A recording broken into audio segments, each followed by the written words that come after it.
Tindak pidana korupsi Polri menemukan dugaan korupsi di balik peristiwa blackout atau pemadaman listrik yang sempat terjadi di Pulau Sumatera dan sejumlah wilayah lain di Indonesia. Dua perusahaan diduga terlibat dalam penyimpangan pengadaan dan pasokan batu bara yang menyebabkan kerugian negara ditaksir mencapai 5 triliun rupiah. Korps Pemberantasan Tindak Pidana Korupsi Polri meningkatkan penanganan kasus pemadaman listrik atau blackout di sejumlah wilayah Indonesia dari tahap penyelidikan menjadi penyidikan. Peningkatan status ini dilakukan setelah penyidik menemukan adanya dugaan tindak pidana korupsi dan pencucian uang yang berkaitan dengan gangguan pasokan batu bara ke pembangkit listrik. Hasil pendalaman menunjukkan sedikitnya 2 perusahaan diduga melakukan penyimpangan dalam proses pengadaan dan pemenuhan pasokan batu bara ke sejumlah pembangkit listrik tenaga uap atau PLTU selama periode 2018 hingga 2026.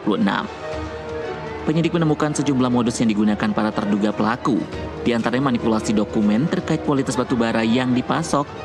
Tidak hanya itu, penyidik juga menemukan dugaan rekayasa kuantitas batu bara, serta ketidaksesuaian nilai pembayaran dan harga kontrak dengan kondisi pasokan yang sebenarnya. Penyimpangan tersebut diduga berdampak langsung pada terganggunya pasokan batu bara ke pembangkit listrik.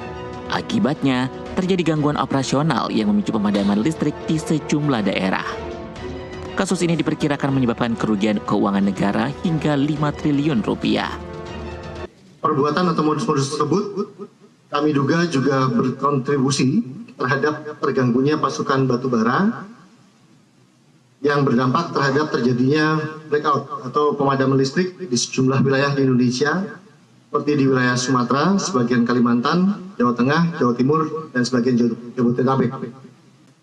Dalam perkara ini, kami menerapkan ketentuan bagaimana diatur dalam pasal 2 ayat 1 atau pasal 3 Undang-Undang Nomor 31 Tahun 99 tentang pemberantasan tindak pidana korupsi, sebagaimana diubah dengan Undang-Undang Nomor 20 Tahun 2001 tentang perubahan atas Undang-Undang Nomor 31 Tahun 1999, junto pasal 55 ayat 1 ke 1 KUHP yang lama, atau pasal 603 dan pasal 604 junto pasal 20 huruf C junto pasal 127 Undang-Undang Nomor 1 Tahun 2023 tentang KUHP, dan pasal 3, pasal 4, pasal 5 dan pasal 10 Undang-Undang Nomor 8 Tahun 2010 tentang pencegahan dan pemberantasan tindak pidana pencucian uang, atau pasal 607 ayat 1 huruf A, B, dan C Undang-Undang Nomor 1 Tahun 2023 tentang KUHP.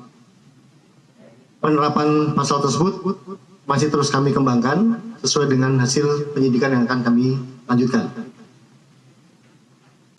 Akibat perbuatan tersebut ditambah dengan kerugian perekonomian terkait dengan terjadinya blackout, diindikasikan telah terjadi kerugian keuangan negara dan atau perekonomian negara kurang lebih 5 triliun.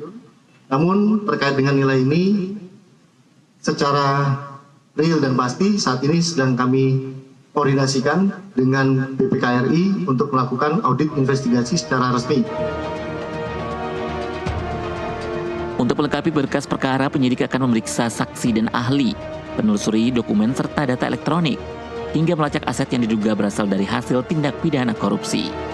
Penyidik juga mendalami keterlibatan pihak lain, baik individu maupun korporasi, dan menyatakan penetapan tersangka akan dilakukan setelah seluruh rangkaian penyidik rampung.